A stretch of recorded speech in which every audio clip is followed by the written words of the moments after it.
hour because I think we have a lot more stuff to talk about than usual. You have a lot of feelings. Hey, folks. Thanks for tuning in to the podcast. I'm your host, Michael Efferty, here with this big group of guys talk about the WandaVision finale. And let's start over here to my side. Evan, we can't hear your podcast. How you doing, sir? Hi, hello, everyone. Hello. And next to him is Jacob Blackman. How you doing, Jacob? Doing very well, thank you. Below Jacob, Jim Seals. How are you doing, Jim? I'm good. All right, cool.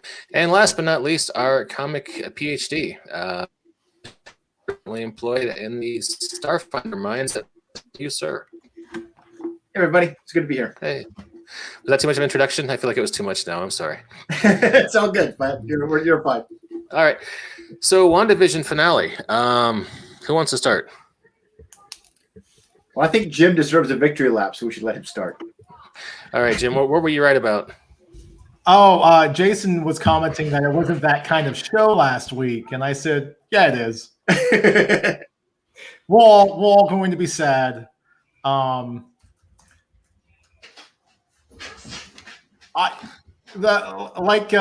Evan said, there was a lot of feels to go around with this episode.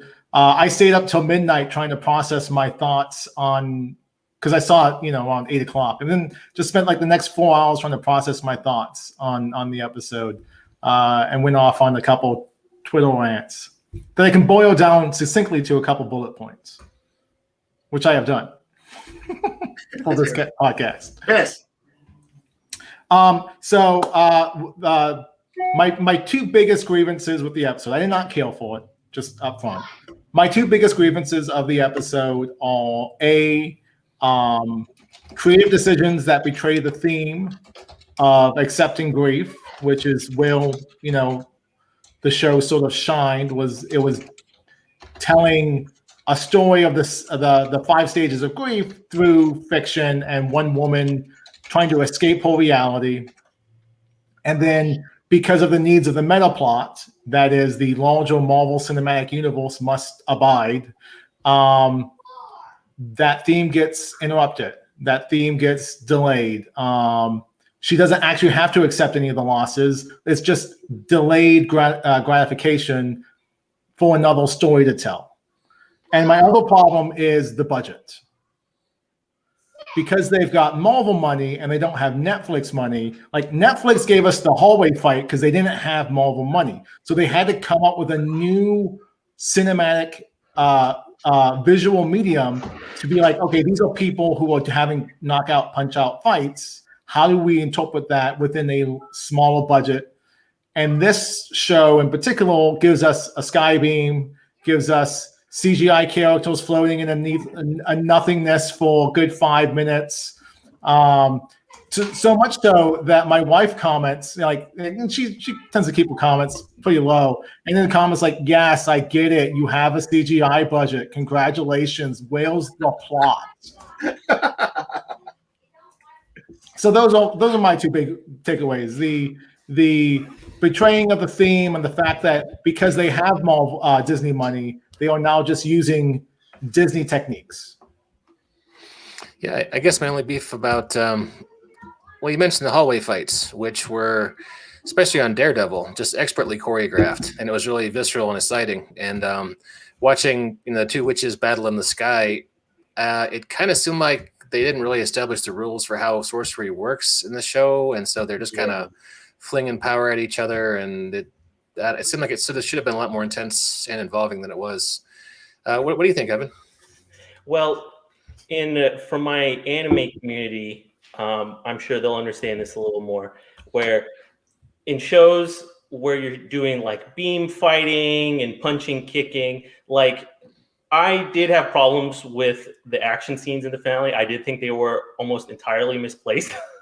I don't think this exact moment was the time, but yeah, I do think they did get a little bit scared and we're like, we need to have a climactic fight at the end in order to do it. But it did feel like what my Dragon Ball Z buddies would know is your number is bigger than your opponent's number.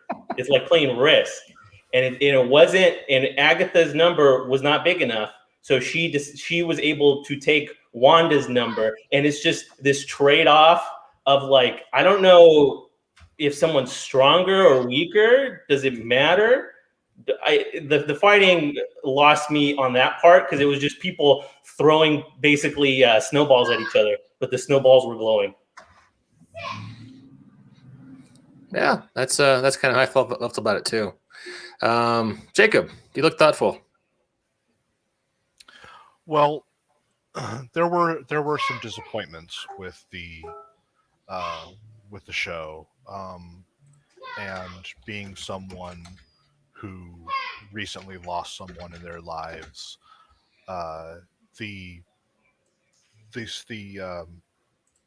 story of grief did hit really hard and made this episode difficult to watch.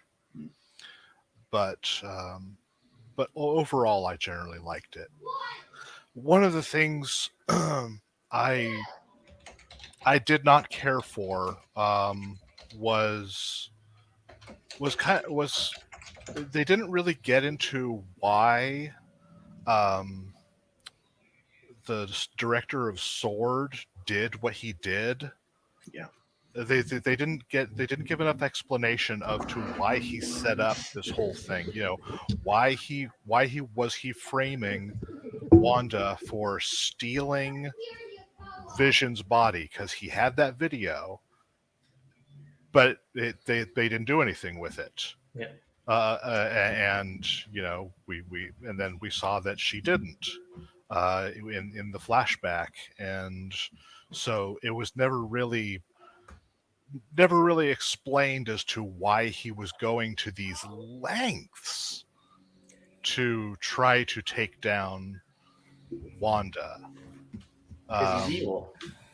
And he works for the government. And he's here to help. Yeah, I'm just I'm a little annoyed at his lack of motivation as a villain. I felt like that might be like a plot hook they were stashing away for later, but maybe not. It seemed like there was more of a story there. Of course, But the aerospace. otherwise- Go ahead. Sorry. But otherwise, they've got a bunch of stuff that they're setting up for future MCU things. We've got Vision out there in a capacity. We got Wanda looking into her powers and to how she can bring back her family, because we know they have to bring those kids back because the kids are too important. Everyone loves the kids. Exactly. I was reading Jeff D's Facebook the other day, and he had this crazy theory, and I'm going to throw it out there because it's the only theory I have left for WandaVision, that Ralph Boner is secretly Robert Frank, aka the Wizard. Sorry, the Wizard. And that's why he was a super speeder, and he was Jimmy Woo's FBI, the guy who was witness protection or whatever there in Westview. Unfortunately, they brought the Wizard in on second season of Jessica Jones. That's right. Damn it, Jeff was wrong. Okay. Well, a guy calls himself the Wizard, and Jessica makes fun of him, and he has super speed. Now, yeah. Mm-hmm. Can I jump in, Mike, and sort of give my thoughts on the show? Yes, Jason, please. If I may. I was intellectually rewarded by the show. I found it intellectually interesting, but emotionally, I was deeply frustrated. I get like a lot of our complaints about the witch fighting, like that shit didn't bother me. Like they established the logic of witch fighting as well as they could in a television show. Like this is the big problem with anybody whose powers are magic, is that to the ordinary viewer, magic means I can do anything. I wave a wand and I make something happen. And so trying to give it rules is really hard. They established that Agatha drains witches' powers in episode 7. Is that the big Agatha flashback? Yeah. Or was it 8? They established the thing about the magic runes, and those two logical principles dictate the course of that battle, right? That Agatha absorbs power until Wanda creates the runes so she can't, and then she wins. That didn't bother me. And intellectually, like, okay, can we all just call out to the Ship of Theseus scene, which is fucking brilliant? Like, wasn't that great? like, talk about how, like, one of the biggest problems with these superhero shows is that the fisticuffs, the super brawls, they just all blend into one another, right? It's just another CGI special effect extravaganza, and it's just two people punching each other and blowing up shit or whatever. And it doesn't really have any meaning to us anymore. But a smart writer, and this team is filled with smart writers, by the way, a smart writer understands that the way you make your super brawl different is by making it an expression of character. Right? Vision took out Vision in the most Vision way possible. In the most Vision way possible. Yes, exactly. Yes. And I love that. And Wanda also, she uses witch rules to defeat Agatha, right? Like, the writers understood that. But yeah, so the whole Ship of Theseus thing with him, like, okay, it takes guts to write a scene in which the climactic battle of your 9-episode show is a philosophical question, right? Like, you got to have some guts to write that scene. And I respect that. I really do. Yeah. I also understood logically why Jim was right, that the show is about acknowledging grief, and therefore it has to have a sad ending. She has to acknowledge that she has done this terrible thing, that she cannot have Vision. She cannot have him because he is dead. If she could get him, and I wanted him to come back so bad, if she could get him, it would undercut the entire point of grief, right? You're right. I get that. But I didn't want it to be true. I had been locked in my fucking house for a year. I wanted a happy ending, okay? Right? Emotionally, that's the show I wanted. I wanted Vision and Wanda to be sitting down on the couch watching television at the end of this show, right? I understand why they didn't do that. Now instead, and I've mentioned this to Jim, Wanda and Vision now occupy the role that Steve Rogers and Peggy Carter occupied for the first 3 phases of the Marvel Cinematic Universe. They are the tragic couple that will never be reunited until the very last scene of Elizabeth Olsen's contract. Right? When Vision will show up. And until that point, they are the tragic couple. I've already seen the tragic couple, and Peggy Carter was awesome. And I love that story, right? I don't want to see it again. I want to see a story with a married couple who are superheroes figuring out how to make this shit work.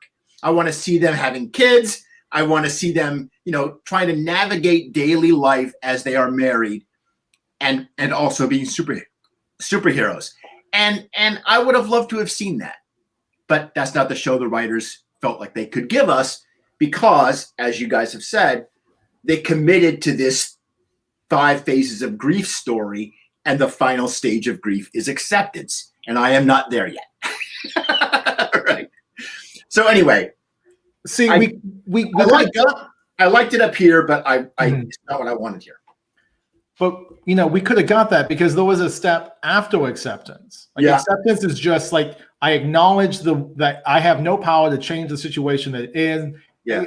That person is lost to me, but the loss is no longer causing me suffering. Yeah. Like I'm no longer fighting against that either mentally or spiritually or emotionally. And they could have given us that story if they had given us another episode or so where whatever the new paradigm, the happy ending that you wanted with them on the couch. Yeah. And they could tell another story, right? But instead, we gotta get Scarlet Witch to Doctor Strange and the Multiverse of Madness, folks. Yeah. We have to move the chess pieces around so that the meta plot of the MCU is serviced as opposed to solving the needs of this particular story. I was heartened by 2 moments at the end. The first is when I loved, like, Jim, you're right, the scene is overwritten, but I love the bit where they say, we've said goodbye before. Chances are maybe we'll say hello again. Like I liked that optimistic moment. And I also like when Wanda's talking to Monica at the end and she says, I don't understand these powers, but I will. And that to me tells me that when she's reading the Darkhold at the end, she's not falling into evil, which is the story I really, really don't want to see. Like, I really don't want to see that show. But rather that she's learning how to control her abilities. I don't want another woman gets incredible powers, but gets too emotional and goes out of control. I don't want to see that story. They've done that all too many times in Marvel. Yeah, and it's just a bad story, right? Like it's not just boring; it's unhelpful. It is harmful to our culture and our hobby to tell that. That's kind of how they really kind of jumped the shark with Buffy way back in the day when they had Willow basically go crazy because Tara was dead. And Right. I don't know if they ever really recovered from that. But of course, that gets into the whole Joss Whedon thing, which is a whole other ball of wax we don't need to talk about right now. Yeah, but not irrelevant. Yeah. It's Direct Ultron, right? Like, yeah. I did want to add an interesting point in what you were saying, Jason, and now kind of what I want to happen now is if for all of this to still make sense, right, for Wanda to move on and accept the grief that she has, but for her to be going into the Darkhold, and from what it seems like in that final mid-credit scene, going to find her kids, it's kind of antithetical to the point that the show is trying to make. I would just hope, and I can't make them do this, but I really, really hope they do, where she, in creating Billy and Tommy, has created an actual living, breathing person, and now they're suffering for her mistakes. So I think we can go like directly from like Children's Crusade and say that like I'm not your mother, right? I am your mother, but like you don't need me. But she is saving them because she's created a life, regardless of whether she, they are her children and they exist as part of herself. And maybe they can come back as reincarnated children or just children from another multiverse. Yeah. So they're not hers, but she feels obligated to help them because she hurt them. That's the only way I could accept it. And regular viewer Sean Vera weighs in and says they also need an outcome to service the next phase of Marvel movies. Plus, we know that Young Avengers will be coming at some point. Yes, that's a good point. We do. We're all, everybody on this show is on board with Young Avengers. But it looks, but I think maybe, look at it like logistically. The kids are what, like 10. Cassie, they were infants just 2 episodes ago. Yeah, I know that. I'm aware. But Cassie is also a kid. Like, I think that Young Avengers is the, stage 10 event Marvel Universe plot, right? Like, they can wait for 6 or 8 years. So that's the long game. The whole current phase, and then recast those characters with adult actors later on down the road sometime.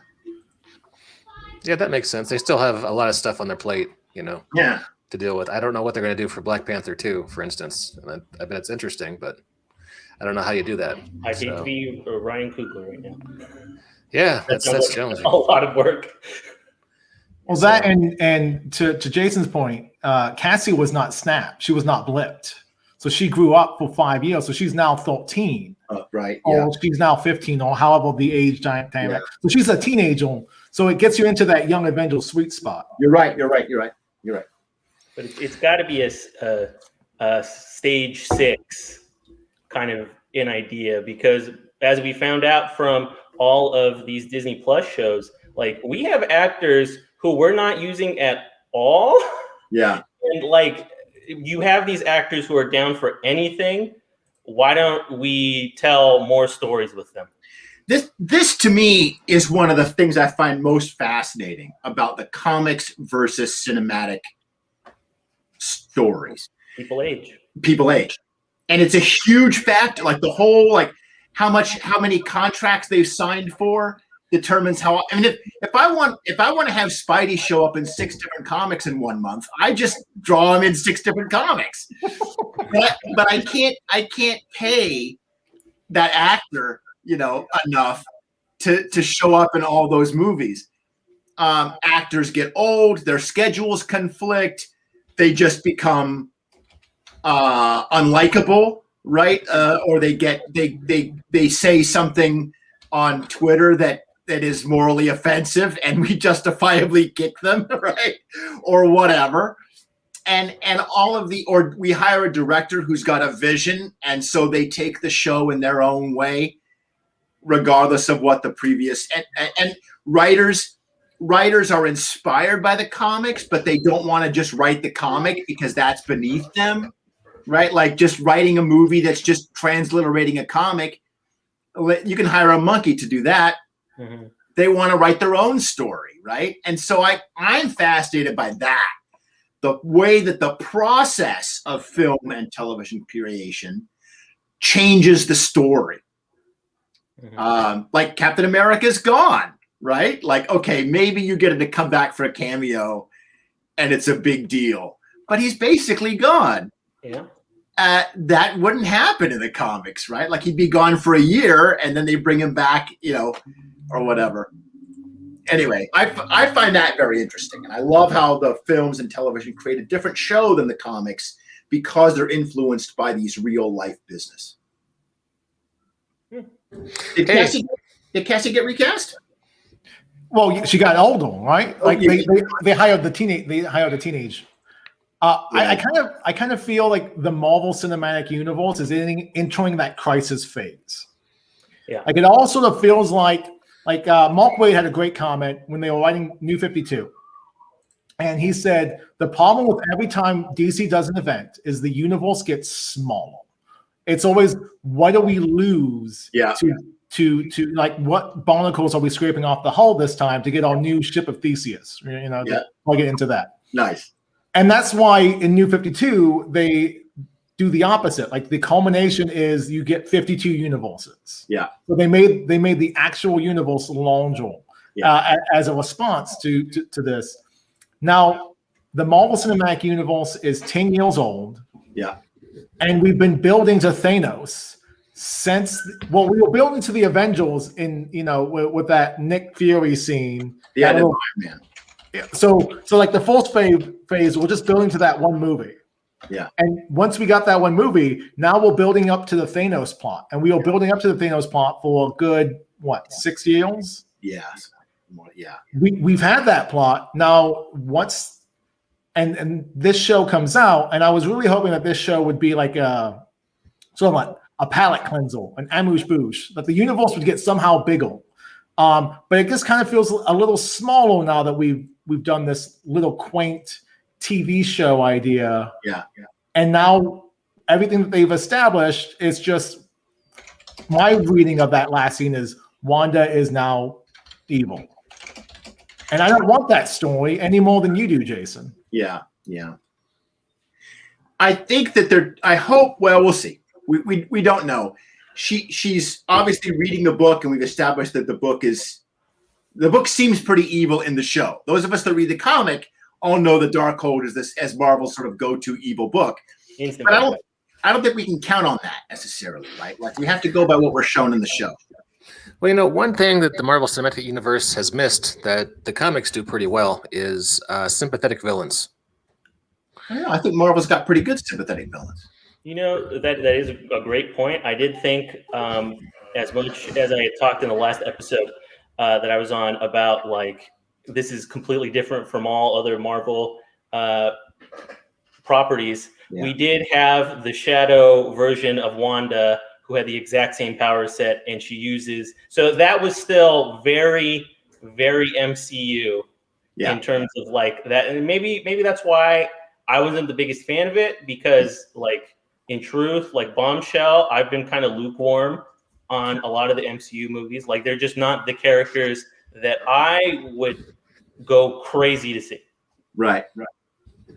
So I think it does have a bit of that. You're absolutely right. Like if we counted the number of times that a Marvel movie ends with the hero using the villain's powers against them, that rules out like most of them, right? Most of them end that way. And it's a really lazy ending. And Wanda did it in this one too. And even to some extent, Vision. When Vision persuades Vision to like sort of but it was so clever in that one. I give them a pass on the ship of Theseus, right? But yeah, like I wish they would really put that aside and get over that. And go ahead. No, please.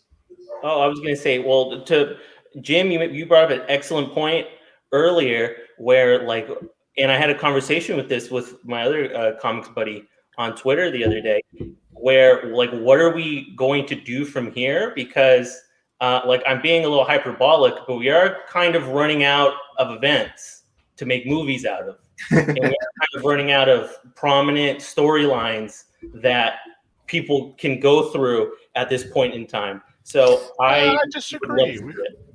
Yeah, I disagree. You're only running out of events because you're such a young baby, bro. No, I'm kidding. I mean that nicely. There's the Serpent Crown we haven't touched on. We've got the Zodiac we really haven't touched on. Clone Saga, people. Clone Saga. Kree-Skrull War. I imagine they'll be doing the Kree-Skrull War with because I saw a Secret Invasion somewhere in the lineup. Mm-hmm. So, but yeah, we've got lots of. They've got plenty of big events. Also, quite frankly, I don't think they feel tied to any of those events. Yeah. Right? Like, I mean, I'm not in the writers' room for this stuff. I'm not Kevin Feige. I'm not Kevin Feige. But if I were, I'd be thinking to myself, well, we just spent 15 years building up one big bad guy. So I would not do that again. I would not be Kang. It would not be any one bad guy. It would be a group of they're not. That's the good thing.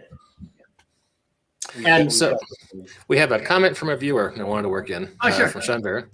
It is interesting how different the Marvel movies are different from other series. Take the Bond series that has been able to recast the lead and the characters again and again, not to mention rebooting. However, it'll be a while before you have a different actor as Iron Man or Captain America. Well, that's a good point. Yeah, they can recast some characters, right? And they certainly do. Rhodey, most famously. That was kind of a bummer, I thought, but yeah. Yeah. Red Skull, technically. The Hulk. Yeah. Oh, yeah. I mean, the Hulk is literally different. It's not Edward Norton's Hulk. 3 times, right? Yeah. Speaking of that, did anyone else notice that the cabin she was in at the end looked a lot like the cabin from the Edward Hulk? I thought that. Yeah. It's like, did she just go to? Was that? Well, the whole thing was very reminiscent of that scene, right? Incredibly. Edward Norton, Banner, Bruce is meditating, and then his eyes open, and he's got green eyes, and he's kind of smiling, which is designed to hint that he has learned how to control his powers while also being a little evil curious, right? And I think that's where Wanda is. I think she's learning how to control her powers, but she's also a little evil curious. Just want to point out there's so many great stories from the 90s that they're just ignoring. Like that era of the Avengers where everyone was wearing bomber jackets. Haven't touched that yet.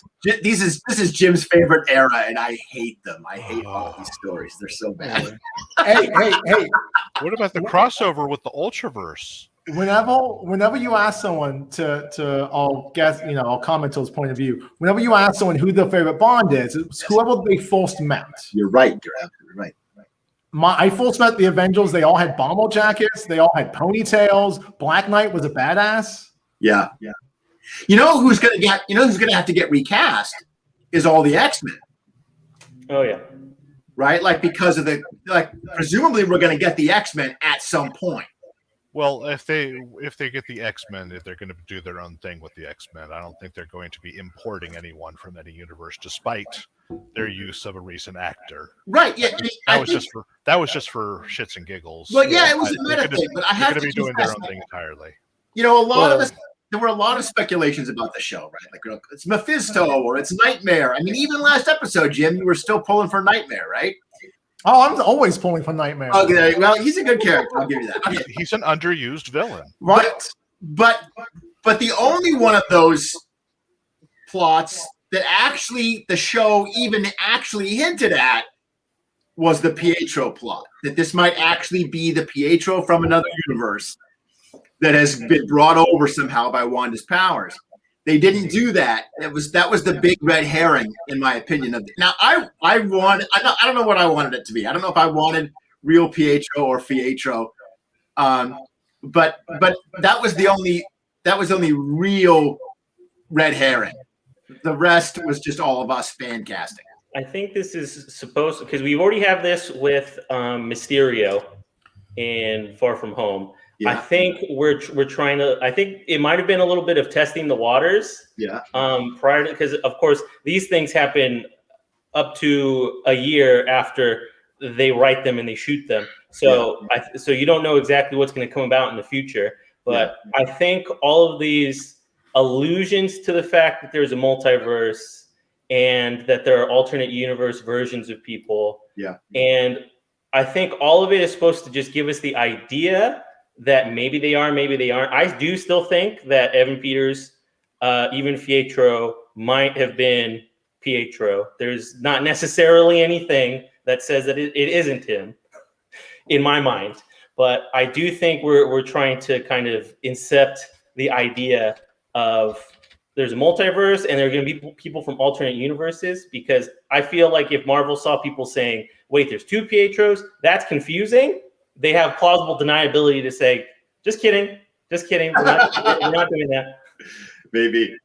I mean, we've talked about this before, but a lot of television shows have blazed the trail on this, right? Like watching the CW shows where we've got multiple different versions of various characters. I think 4 or 5 different Supermen all showed up in one episode of Crisis, right, at one point.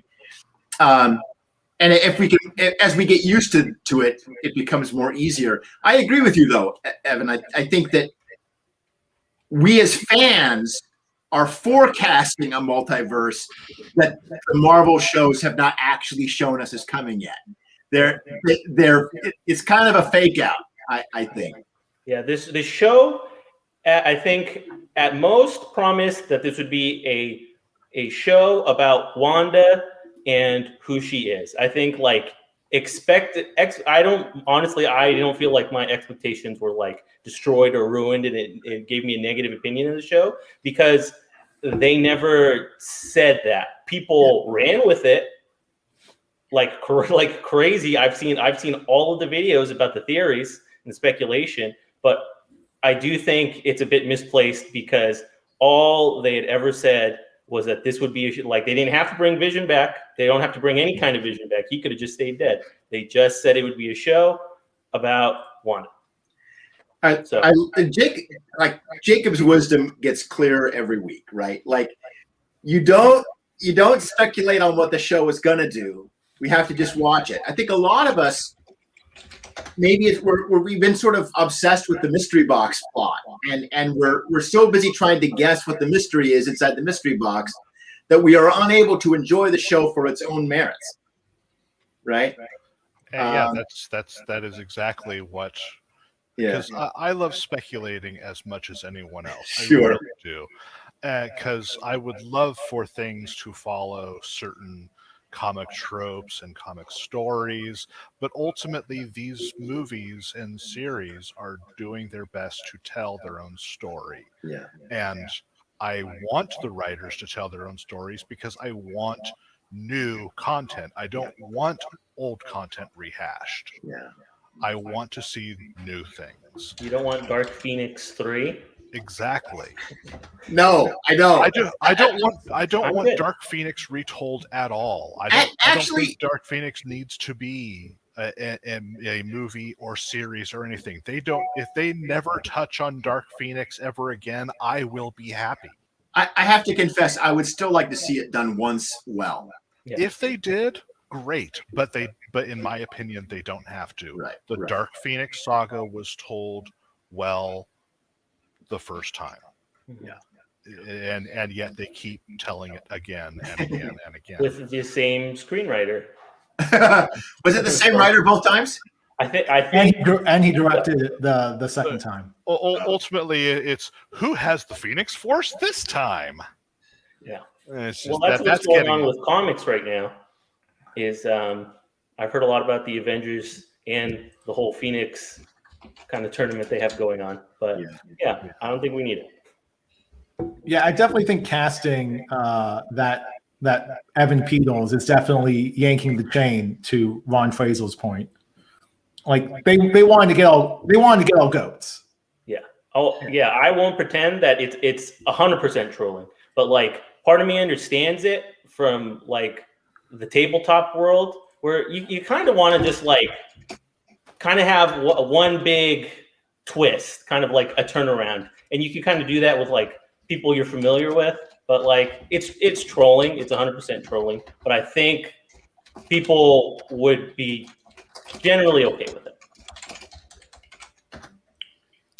I'm kind of curious to see if we get many more theatrical releases. I mean, I know, I hate to say it, COVID's supposed to be getting down. Everyone's going to get vaccinated. The mutations aren't supposed to be as terrible, they say. But I mean, we don't know for sure yet. I mean, we just really don't know. I mean, it could be every year there's a wave of COVID that keeps people inside for 6 months. So, we'll find out when we find out. I would be up for more TV Marvel, though. I really enjoyed it. Looking forward to Falcon and Winter Soldier in 3 weeks. And all of you guys to come back and chat about that with me as well. Yeah, that's. But I'm looking for forward to some just nice explosions. Hey, we're gonna get a Baron Zemo with like a purple ski mask and everything. Like, come on. Like, yeah, a proper Baron Zemo. I have to give one last call out to Paul Bettany, who's playing as White Vision. Mm-hmm. I loved his portrayal of that character because he's got like this sort of upper lip sneer the whole time that he plays White Vision. And he's clearly just holds human beings in such obvious contempt. And he is going to do a lot with such a very little, And I love that scene. And I love the way that the character came out. Yes. Even though I hate White Vision in terms of it, like the character is just visually, the character is so boring. Yeah. Like, I just don't want to look at him. Who would ever pick White Vision over regular Vision, who is so cool looking? Yeah, Vision, despite isn't Jim Seals Yeah. favorite version? Okay. It is. The horrific color palette that Vision has, he makes it work. He Just does like Aquaman is one of the few characters where orange and green works.